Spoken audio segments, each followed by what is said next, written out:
Friends, আমি চিম্পু। কেমন আছো সবাই? সামনের মাসে তোমাদের সেকেন্ড সামেটিভ, তাই একটু মন দিয়ে সবাই পড়াশোনা করো।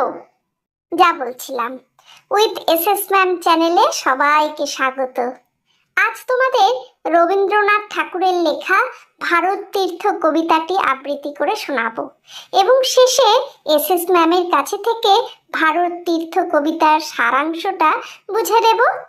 তার আগে বলি, এখনো যারা উইথ এসএস ম্যাম চ্যানেলটি সাবস্ক্রাইব করোনি তারা চটপট চ্যানেলটি সাবস্ক্রাইব করো আর পাশের বেল বাটনটি অন করে রাখো, যাতে সমস্ত আপলোডেড ভিডিওগুলো তোমাদের কাছে প্রথমে আসে। এছাড়া আগামীতে এমন সব ভিডিও আসতে চলেছে যেগুলো তোমাদের খুব উপকারে লাগবে। চলো তাহলে এবার কবিতাটা আবৃত্তি করে শোনাই। ভারত তীর্থ, রবীন্দ্রনাথ ঠাকুর। হে মোর চিত্ত পুণ্য তীর্থে জাগর ধীরে, এই ভারতের মহামানবের সাগর তীরে। হেথায় দাঁড়ায়ে দুবাহু বাড়ায়ে নমি নর দেবতারে, উদার ছন্দে পরমানন্দে বন্দন করি তারে। ধ্যান গম্ভীর এই যে ভূধর, নদী জপমালা ধৃত প্রান্তর। হেথায় নিত্য হের পবিত্র ধরিত্রী রে, এই ভারতের মহামানবের সাগর তীরে। কেহ নাহি জানে কার আহ্বানে কত মানুষের ধারা, দুর্বার স্রোতে এলো কোথা হতে সমুদ্রে হলো হারা। হেথায় আর্য হেথা অনার্য, হেথায় দ্রাবিড় চীন, শক হুন্দল পাঠান মোগল এক দেহে হলো লীন। পশ্চিমে আজি খুলিয়াছে দ্বার, সেথা হতে সবে আনে উপহার। দিবে আর নিবে, মিলাবে মিলিবে যাবে না ফিরে, এই ভারতের মহামানবের সাগর তীরে। রণধারা বাহি জয়গান গাহি উন্মাদ কলরবে, ভেদি মরু পথ গিরি পর্বত যারা এসেছিল সবে। তারা মোর মাঝে সবাই বিরাজে, কেহ নহে নহে দূর।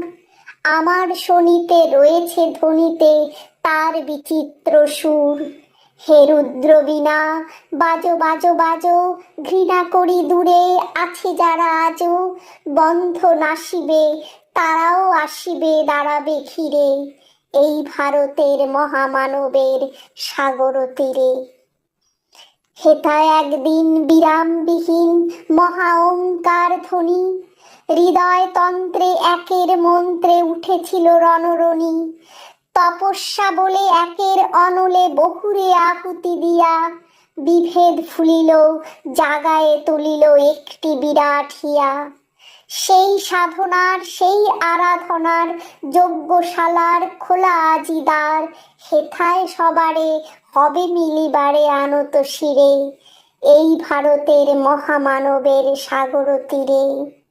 সেই হোমানলে হেরো আজি জলে দুঃখেরও রক্ত শিখা, হবে তা সহিতে মর্মে দহিতে আছে সে ভাগ্যে লেখা। হে দুঃখ বহন করো মোর মন, শোনো রে একের ডাক। যত লাজ ভয় করো করো জয়, অপমান দূরে যাক। দুঃসহ ব্যথা হয়ে অবসান, জন্ম লোভিবে কি বিশাল প্রাণ। পোহায় রজনী জাগিছে জননী বিপুল নীরে, এই ভারতের মহামানবের সাগর তীরে। এসো হে আর্য এসো অনার্য হিন্দু মুসলমান, এসো এসো আজ তুমি ইংরাজ, এসো এসো খ্রিস্টান। এসো ব্রাহ্মণ সূচি করি মন, ধরো হাত সবাকার। এসো হে পতিত হোক অপনীত সব অপমান ভার। মার অভিষেকে এসো এসো তরা, মঙ্গল ঘট হয় নিজে ভরা। সবার পরশে পবিত্র করা তীর্থ নীরে, আজি ভারতের মহামানবের সাগর তীরে।